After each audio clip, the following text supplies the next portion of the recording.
Shantibazar rail station থেকে সন্দেহভাজন দুই নাইজেরিয়ানকে আটক করে স্থানীয় লোকজন। শুক্রবার রাতে দুই নাইজেরিয়ান ব্যক্তি বিলুনিয়া থেকে অটো চেপে শান্তিবাজার রেল স্টেশনে আসে। এতে করে স্থানীয় অটো চালক ও স্থানীয় লোকজনদের মধ্যে সন্দেহ জাগে।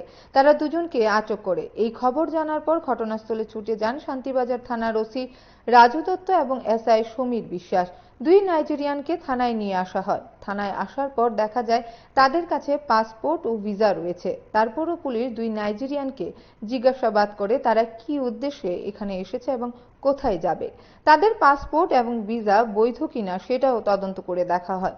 তাদের নিয়ে আসা হয় বিলুনিয়ার অটো চালককে আটক করে জিজ্ঞাসাবাদও করে পুলিশ। সংবাদ মাধ্যমের প্রতিক্রিয়া দিতে গিয়ে পুলিশ আধিকারিক গোটা বিষয়টি নিয়ে বিস্তৃতভাবে কি অভিমত ব্যক্ত করেছেন শুনুন।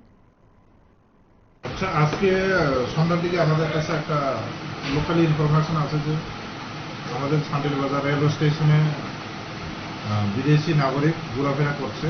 তো সেই অনুযায়ী আমরা থানার থেকে অফিসার পাঠানোর পর ওই দুইজন ব্যক্তিকে আটক করার পর দেখা গেল যে ওরা নাইজেরিয়ানের বাসিন্দা। তো থানাতে এনে আমরা জিজ্ঞাসাবাদ করেছি ওদেরকে। ওদের কাছে পাসপোর্ট আছে, ভিসা ভ্যালিড আছে, তথাপি আমরা ওইটা ভেরিফিকেশনের জন্য আমরা পাঠিয়েছি। তো কালকা নাগাদ বোঝা যাবে এটা কি আসলে ভ্যালিড পাসপোর্ট বা ভ্যালিড ভিসা আছে কিনা। যদি না থাকে আমরা তাদের বিরুদ্ধে আইনত আমরা অ্যাকশন নেব। বিলুনিয়া থেকে তার নাম হয়েছে দেলোয়ার হোসেন, ওনাকেও আটক করা হয়েছে যে কোনো যুগ সাজেজ আছে কিনা বা কোনো চক্রান্ত চলছে কিনা ওইটা আমরা ভেরিফিকেশন করছি।